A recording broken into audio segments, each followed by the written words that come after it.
Kasus COVID-19 di tengah kemunculan varian baru. Lantas sejauh mana vaksin Moderna mampu melindungi tenaga kesehatan dari varian baru COVID-19? Langsung saja kita membahasnya bersama Ketua Indonesian Technical Advisory Group on Immunization atau ITAGI, Profesor Sri Rezeki Hadinegoro. Terima kasih sudah bergabung Prof di Prime Time. Prof, kita ingin minta tanggapan terkait dengan rencana pemerintah yang akan memberikan vaksinasi ketiga bagi tenaga kesehatan. Nah, atau bisa dikatakan sebagai vaksin booster ya dok. Nah ini seperti apa tanggapan dari Prof? Ya, ini saya kira satu wacana yang isu yang paling mutakhir ya. Semuanya ingin mendapat tambahan vaksinasi ketiga atau kita katakan penguat atau booster. Jadi ini mengapa sampai keluar isu ini? Karena terutama untuk nakes ya. Jadi nakes ini setiap hari bertemu dengan pasien yang begitu banyak, apalagi sekarang sedang puncak-puncaknya jumlah pasien meningkat, kemudian ada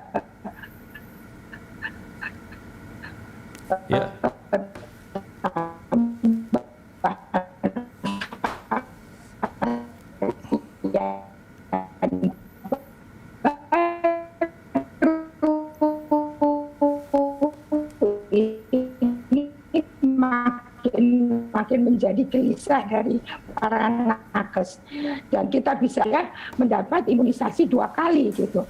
Nah, menjadi pertanyaan turun begitu. Ini yang kemudian menjadi angan-angan para nakes ini. Nah, mencari apa namanya data-data begitu ya. Walaupun data-data ini belum kelihatan jelas betul ya, tetapi terutama yang kayak ITA, Joint Committee Vaccination and Immunization dari UK, dia mengatakan memang dalam keadaan darurat seperti ini peningkatan kasus yang banyak, maka orang-orang yang rentan itu perlu ditingkatkan imunitasnya. Jadi mereka mengatakan justru lansia, kemudian yang komorbid dengan defisiensi imunnya yang rendah, dan juga frontliner, yaitu tenaga nakes yang bertemu dengan pasien. Itu mereka menganjurkan untuk mendapat penguat kembali begitu. Oke. Itu yang Prof, kemudian yang menjadi pertanyaan Prof, ini vaksin yang diberikan ini kan berbeda dengan vaksin yang diberikan pada saat vaksinasi pertama dan kedua menggunakan Sinovac, tapi yang ketiga ini menggunakan Moderna. Ini bagaimana kira-kira tingkat efikasinya? Apakah cocok atau seperti apa sih? Ya, sebetulnya vaksin COVID-19 ini kan platformnya banyak ya, ada 5 platform yang berbeda. Tetapi ujung-ujungnya final goalnya ini yang dicari itu apa?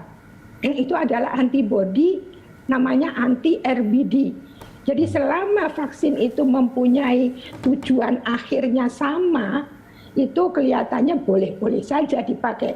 Jadi sekarang memang sedang diteliti yang namanya mixing vaksinasi yang bercampur begitu. Jadi yang pertama primary-nya mungkin A, kemudian di booster, di penguat dengan yang lain. Tentu kalau kita mencari penguat, tentu yang lebih kuat daripada yang primer. Jadi misalnya kita pakai inactivated, kemudian di boost dengan yang mRNA, itu kan masuk akal. Jangan terbalik gitu.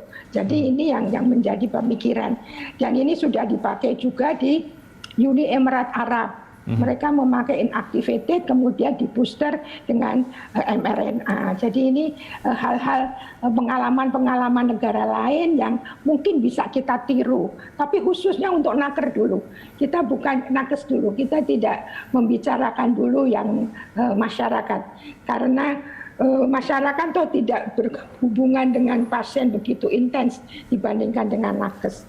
Nah ini yang jadi keadaan darurat ini yang harus kita selamatkan dulu. Ya, artinya vaksin Moderna ini bisa menangkal atau paling tidak cocoklah untuk menghadapi varian baru COVID-19 atau varian Delta ini, ya Prof? Sampai saat ini demikian. Jadi semua vaksin sebetulnya yang dipakai platform apapun masih mempan begitu terhadap varian baru. Apalagi di Indonesia ini sudah 81% varian Delta sekarang.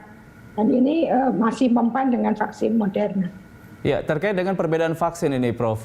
Banyak juga masyarakat yang bertanya-tanya terkait dengan vaksin pertama dan kedua. Jika berbeda, tadi Prof menyimpulkan boleh-boleh saja begitu. Artinya kalau misalnya di vaksin pertama menggunakan Sinovac, kemudian di vaksin kedua, ini untuk masyarakat, vaksin kedua menggunakan merek lain, itu tidak masalah ya, Prof?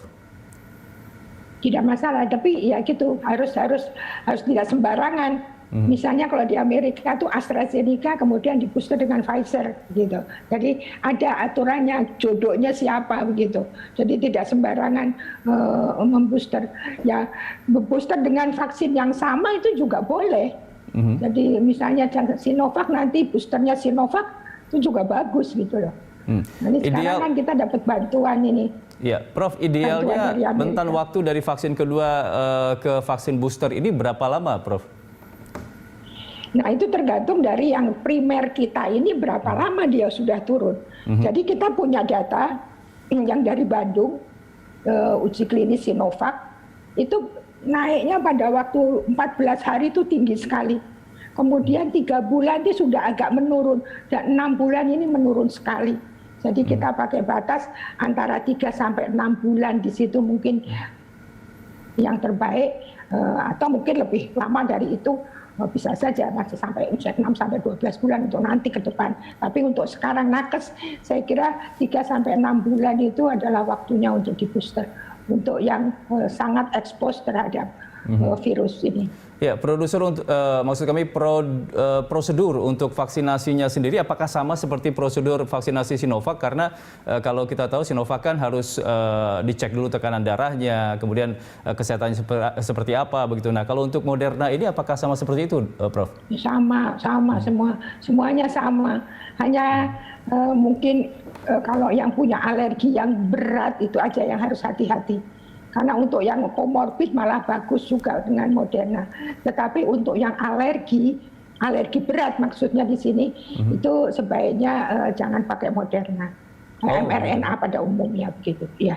Okay. Karena mRNA itu RNA-nya itu kan fragil ya, rapuh gitu. Lah dia diliputi, cara pembuatannya itu diliputi dengan lipid namanya. Dan lipidnya ini yang bikin alergi sebetulnya. Jadi kita mesti hati-hati untuk yang alergi berat, yang pernah shock anafilaktik atau pernah sesak napas karena sesuatu, dan itu harus hati-hati. Oke, Prof, untuk masyarakat sendiri yang sudah melakukan vaksinasi kedua begitu dan ingin melakukan vaksinasi booster begitu dengan cara mandiri, sekarang kan sudah dibuka untuk melakukan vaksinasi di Kimia Farma begitu kan? Apakah ini juga boleh menggunakan vaksin dari Sinopharm? Saya kira kalau untuk masyarakat tunggu dulu deh. Ya, kita tunggu penelitian yang sudah masuk, karena ini darurat, ini emergency untuk nakes ini. Karena kita sekarang sedang konsentrasi untuk mencapai herd immunity-nya. Jadi ini memperbanyak dulu yang diimunisasi, jangan di booster. Jangan mikirin boosternya dulu. Itu egois banget gitu. Kita mesti memperbanyak cakupan dulu. Ini kan baru berapa persen dari 180 juta. Jadi ini kita kejar dulu herd immunity. Setelah itu baru kita Oke, diprioritaskan untuk masyarakat yang belum mendapatkan vaksin begitu ya, Prof ya? Ya, Prof, terakhir kira-kira apa sih yang harus dilakukan oleh pemerintah dan juga tentunya di nakes untuk bisa melindungi dirinya selain dengan vaksinasi booster ini, Prof? Iya, jadi nakes ini memang betul-betul harus berhati-hati. Jadi walaupun pasien yang dihadapi itu kelihatannya sehat, tetapi kalau dia tidak bergejala, ini yang sulit. Orang sampai ke ibu-ibu yang melahirkan, ternyata dia positif, tapi dia tidak tahu bahwa dia positif. Akhirnya spesialis ahli kandungannya kena. Jadi memang para nakes ini mesti ekstra hati-hati, jadi selalu harus memakai APD yang lengkap kalau memang kita akan berhadapan dengan pasien, terutama yang dengan tindakan, karena kita expose-nya lebih lama. Kalau hanya konsultasi mungkin 15 menit selesai. Tetapi kalau kita operasi misalnya atau tindakan lain itu kan lama. Nah, ekspos lama ini yang kemudian menjadi mudah ketularan. Saya kira pesan saya itu kita mesti berhati-hati betul dan selalu cermat memakai APD yang proper. Prof, kesimpulannya bahwa vaksin booster Moderna ini aman untuk melawan virus varian baru Delta ya, Prof? Insya Allah begitu, karena menurut yang punya vaksin mereka mengatakan demikian. Karena kita belum punya pengalaman dengan Moderna. Ini adalah pengalaman yang pertama. Tapi kita tetap harus memantau. Pemantauan KIPI-nya, efek samping itu harus dilakukan. Baik, terima kasih Prof. Sri Rezeki sudah bergabung di Prime Time. Selamat kembali beraktivitas, Prof. Terima kasih,